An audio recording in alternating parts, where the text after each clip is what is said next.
Bienvenue dans le JT du cœur, votre dose quotidienne de bonheur. C'est Oliver. Aujourd'hui, un soldat américain sans armes au milieu de la pire bataille du Pacifique. Son histoire va vous couper le souffle. Source, Wikipédia, Medal of Honor, Society. Lynchburg, Virginie, 1919.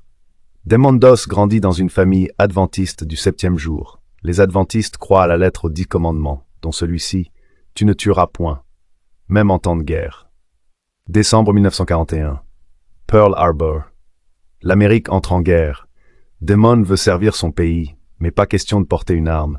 Il s'engage comme infirmier militaire. À l'armée, ses camarades le raillent, ses supérieurs le harcèlent. Il résiste. Seul. Avril 1945, Okinawa. La falaise de Maeda surnommée Hacksaw Ridge sous le feu japonais. L'ordre est donné d'abandonner leur poste et de rejoindre la base. Tous obéissent, sauf un qui reste sur le front. Desmond reste seul au sommet. Les Japonais sont à quelques mètres. Les balles sifflent, les obus tombent. Sans armes, il rampe vers les blessés, les charge sur son dos, les attache à une corde et les descend un à un dans le vide.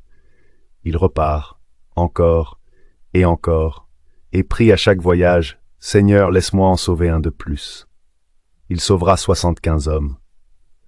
Le 12 octobre 1945, le président Truman lui remet la médaille d'honneur, la plus haute distinction américaine.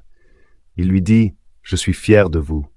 Je considère que c'est un honneur encore plus grand que d'être président. » Premier objecteur de conscience dans l'histoire américaine à recevoir cette médaille. Son histoire inspire le film Hacksaw Ridge de Mel Gibson avec Andrew Garfield. Moi, Oliver, je dis « Desmond n'avait pas d'armes. Il avait quelque chose de plus puissant. Sa foi. 75 fois, Dieu a entendu Desmond. 75 fois, il a dit oui. À dimanche prochain. Soyez sages, mes amis.